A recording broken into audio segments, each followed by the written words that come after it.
Hello student, সবাই আশা করি ভালো আছো। তো আগের দিন আমরা পড়েছি যে বিভিন্ন মেথড, কিসের মেথড না, কোলয়েড প্রিপারেশনের বিভিন্ন মেথড, ঠিক আছে।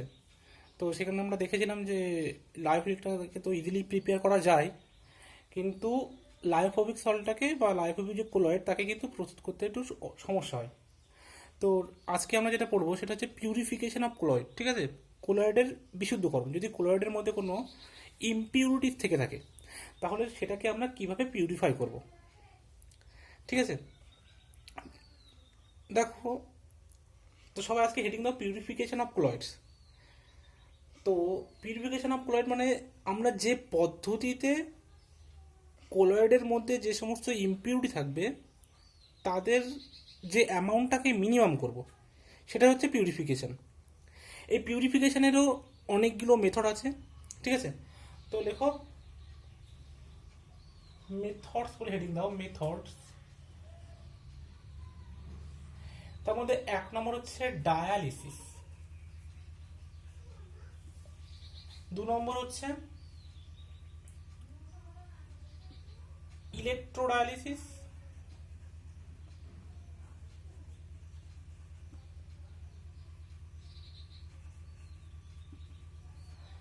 3 নম্বর হচ্ছে একটা ডায়ালিসিস, একটা ইলেকট্রোডায়ালিসিস, 3 নম্বর হচ্ছে আলট্রাফিল্ট্রেশন।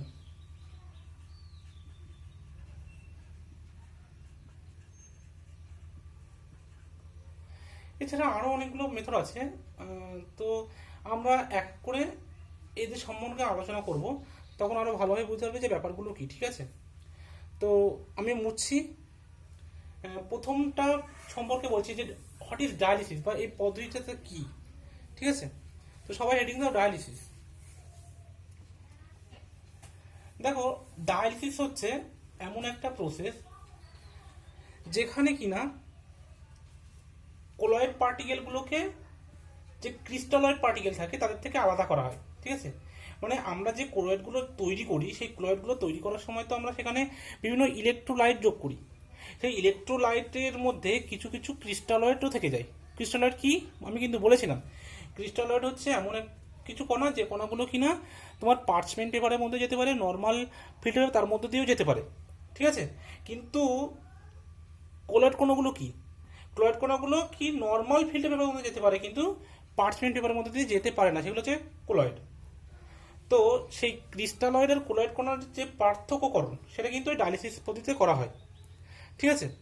এর আরও একটা ভালো এক্সাম্পল হচ্ছে যে সমস্ত মানুষের যখন কিডনি যদি বিকল হয়ে যায় তখন সেখানে হিমোডায়ালাইজার মানে কৃত্রিম কিডনি লাগানো হয়, সেখানে কিন্তু এই পদ্ধতির ইউজ করা হয়।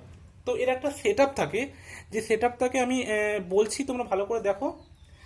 সেটা হচ্ছে, দেখো এরকম একটা বিকার থাকে, ঠিক আছে। এই বিকারের মধ্যে এদিক থেকে জল প্রবেশ করে, এদিক থেকে জল বেরিয়ে যায়, এবং এখানে একটা পার্চমেন্ট পেপার থাকে, এবং এর মধ্যে কি থাকে না, কোলয়েডের পার্টিকেল প্লাস ক্রিস্টালয়েডের যে পার্টিকেল এরকম মিক্স থাকে। এবার কি হয়, এই যে জলটা আসে এর ভিতরে, এবং এই জলটা আসে দিক দিয়ে বেরিয়ে যায়, জলটা আসে দিক দিয়ে বেরিয়ে যায়, এর ফলে কি হয়, এই যে তোমার এই যে পার্চমেন্ট পেপারটা আছে, এই ক্রিস্টালয়েডের কণাগুলো কি হয় এই পার্চমেন্ট পেপারের মধ্য দিয়ে চলে আসে, বেরিয়ে আসে, ঠিক আছে। এটা একটা হচ্ছে ডায়ালিসিস মেমব্রেনও বলা হয়, ডায়ালিসিস মেমব্রেন। ওকে, এই ডায়ালিসিস মেমব্রেনটা অ্যাকচুয়ালি সেটা যে কোনো ফিল্টার পেপার বা পার্চমেন্ট হতে পারে যার মধ্য দিয়ে কিনা কোলয়েড কণাগুলো আসতে পারবে না, কিন্তু ক্রিস্টালয়েডের পার্টিকেলগুলো বেরিয়ে যাবে।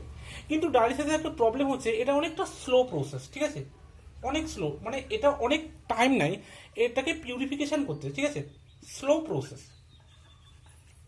এই স্লো প্রসেসের জন্য কিন্তু এটা একটু অসুবিধাজনক। তার জন্য যে দ্বিতীয় পদ্ধতি আমি বলেছিলাম সেটা ইউজ করা হয়, সেটা হচ্ছে ইলেকট্রোডায়ালিসিস। ইলেকট্রোডায়ালিসিস, what is electrolysis? Electrodialysis is nothing but a dialysis process, only here is added two electrodes, just added two electrodes, one is positive electrode and another is negative electrode. Okay, those where is the positive electrode, the negative particle, the negative যে crystalloid particle সেগুলো কি হবে এই positive ইলেকট্রোডের দিকে যাবে, বা যদি positive particle থাকে সেগুলো নেগেটিভ ইলেকট্রোডের দিকে যাবে। ডায়ালিসিসের সেম প্রসেস, শুধুমাত্র এখানে কি হবে একটা ইলেকট্রিক বিভব এখানে একটা অ্যাড করা হবে। সেই তড়িৎদ্বার বিভবের জন্য পার্টিকেলগুলোর যে নর্মাল প্রেশার তো ছিল তার সাথে একটা ইলেকট্রিক ফিল্ড তৈরি হলো, যার ফলে অনেক দ্রুত প্রসেসটা অনেক দ্রুত সম্পূর্ণ হবে।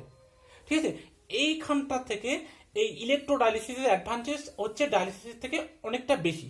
এবং এই ইলেকট্রোডায়ালিসিসটা কিন্তু মানুষের যে হিমোডায়ালাইজার কৃত্রিম কিডনি, ঠিক আছে, কিডনি বিকল হয়ে গেলে এটা কিন্তু ইউজ করা হয়। অ্যাকচুয়ালি কিডনি কি কাজ করে, কিডনিটা কিন্তু রক্তের মধ্যে, রক্তটা কি, blood is a nothing but A colloid particle, মানে কোলয়েড সলিউশনের উদাহরণ কিন্তু একটা মানুষের রক্ত কিন্তু একটা কোলয়েড। ঠিক আছে, ওখানে রক্ত, আমাদের রক্তের মধ্যে যে বিভিন্ন কণা থাকে, যেমন ধরো বিভিন্ন ইউরিয়া বা বিভিন্ন যেমন আয়ন থাকে, যে আয়নগুলো যেগুলো আমাদের দেহের ক্ষতি করে, সেগুলো কি হয় কিডনি সেগুলোকে বিশুদ্ধ করে দেয়। এবার কিডনিটা যদি বিকল হয়ে যায় তখন তো সেটা ওই কাজটা করতে পারে না, তখন কিন্তু ওই হিমোডায়ালাইজার ইউজ করে এই তোমার পিউরিফিকেশন করা হয় ব্লাডটাকে।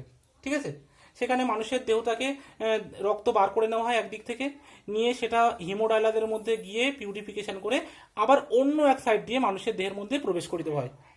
ঠিক আছে, এটা হলো ডায়ালিসিস এবং ইলেকট্রোডায়ালিসিস। তারপরে 3 নম্বরটা হেডিং দাও।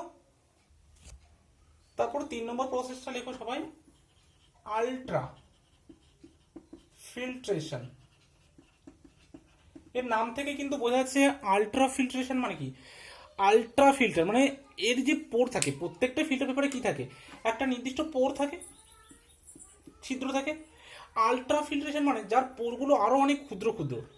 এটা দেখো আলট্রা ফিল্টার পেপার মানে কি, আলট্রা ফিল্টার পেপারে যে পোর থাকে অনেক ক্ষুদ্র ক্ষুদ্র, কি হবে এটা দেখো একটা ফিল্টার পেপার নেওয়া হয়, ফিল্টার পেপারটাকে একটা কোলয়েডিয়ান সলিউশনের মধ্যে প্রবেশ করা হয়। কোন সলিউশন, COLLOIDION, কোলয়েডিয়ান সলিউশন। কোলয়েডিয়ান সলিউশনটা কি জিনিস না, 4% Nitro cellulose plus ether plus alcohol. ঠিক আছে,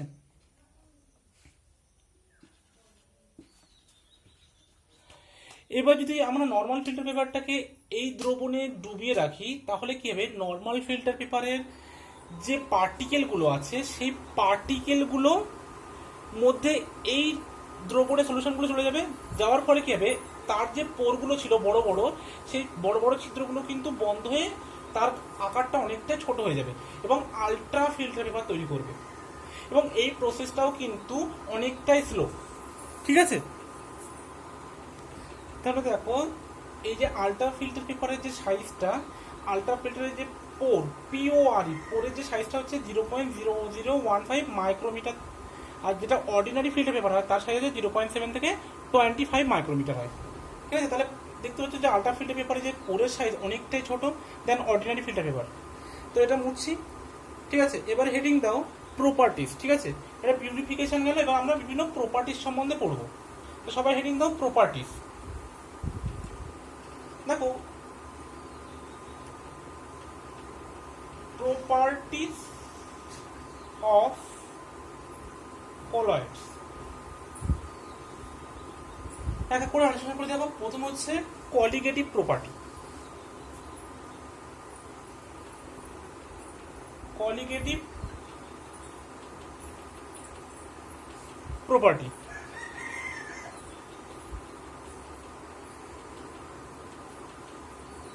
একটা যদি কোলয়েডাল সলিউশন হয় আর একটা যদি ট্রু সলিউশন হয়, তাহলে যেহেতু কোলয়েডাল সলিউশনের যে কোলয়েডাল পার্টিকেলগুলো সেগুলো সাইজ অনেক বড় হয়।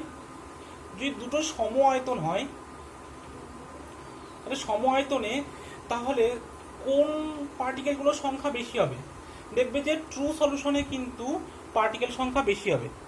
তাই সেই জন্য হচ্ছে কলিগেটিভ প্রপার্টি দেখলে ট্রু সলিউশনে কলিগেটিভ প্রপার্টি বেশি দেন কোলয়েডাল সলিউশন। ওকে, যেহেতু কোলয়েডাল সলিউশনে পার্টিকেলের পরিমাণ কম, এটা একটা সংখ্যাগত ধর্ম। 2 নম্বর লেখো, এটা বুঝলাম টিন্ডাল এফেক্ট। টিন্ডাল এফেক্ট, দেখো টিন্ডাল এফেক্টটা কি জিনিস? টিন্ডাল এফেক্টটা হচ্ছে যদি আমরা দুটো সলিউশন নিই, এটা দেখা যাচ্ছে কোলয়েডাল সলিউশন, এটা হচ্ছে ট্রু সলিউশন, ঠিক আছে? এখানটা যদি আমরা, এটা একটা টর্চ, ঠিক আছে? আমি খুব ভালো আঁকি টর্চ, এই জন্য এত ভালো বোঝা যাচ্ছে।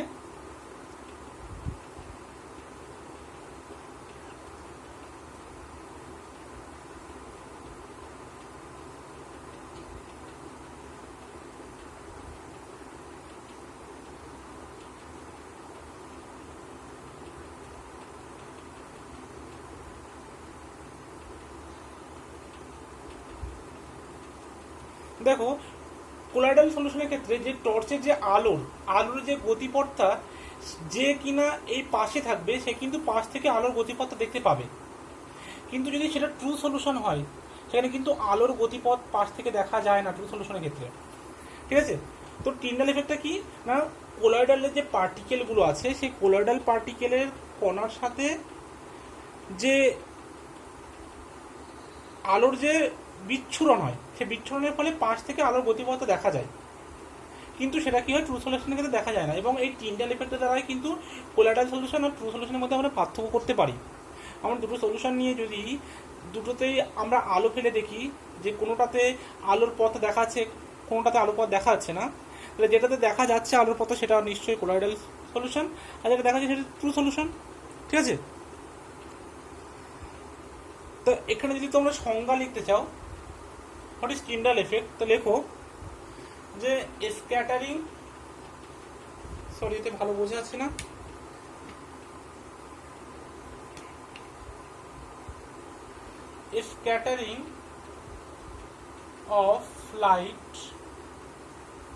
scattering of light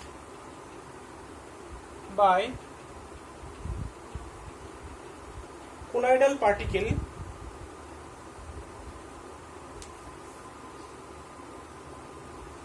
and making the path of light visible through the dispersion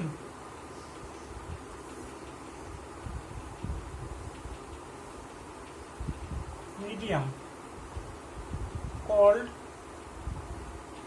Tyndall effect. ওকে, তারপরে 3 নম্বর আচ্ছা এখানে একটা শর্ত বলে দিই, কন্ডিশন আছে, ঠিক আছে? কন্ডিশনটা হচ্ছে, দেখো কন্ডিশন করে লেখো সবাই। কন্ডিশনটা হচ্ছে এখানে যে ভিজিবল লাইটের যে ওয়েভলেন্থ আর যে পার্টিকেলের সাইজ, তাদের পার্থক্য কিন্তু খুব বেশি হলে হবে না, পার্থক্যটা খুবই কম হতে হবে, ঠিক আছে? যদি পার্থক্যটা দুজনের কম হয় তাহলে কিন্তু সেই টিন্ডাল এফেক্ট দেখাবে, ঠিক আছে? কি বললাম না, ওয়েভলেন্থ অফ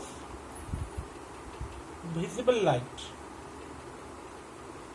কত হয় আমরা জানি, এটা 400 থেকে 700 ন্যানোমিটার হয়, 400 to 700 ন্যানোমিটার। আর পার্টিকেলের সাইজ কত হয়, 1 to 1000 ন্যানোমিটার, ঠিক আছে? তাহলে এই যে দুজনের কিন্তু যে সাইজের ডিফারেন্সটা কিন্তু খুব কম হতে হবে, ঠিক আছে? ডিফারেন্স কম হতে হবে, তাহলে তারা টিন্ডাল এফেক্ট দেখাবে। 3 নম্বর পয়েন্ট লেখো যে কালার, এটা মুছে দিলাম তাহলে, ঠিক আছে?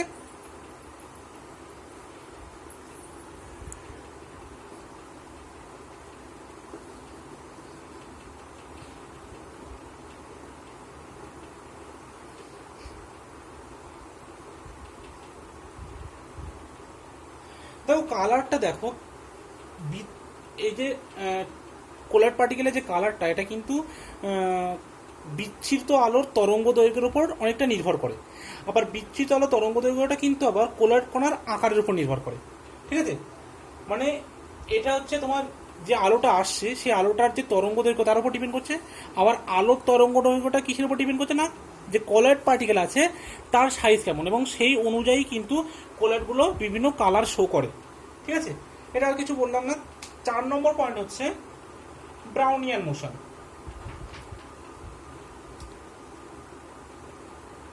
ব্রাউনিয়ান মোশনটা সর্বপ্রথম লক্ষ্য করেন রবার্ট ব্রাউন, ওকে। এবং তার নাম অনুসারে কিন্তু এই মোশনটার নাম দেওয়া হয় ব্রাউনিয়ান মোশন।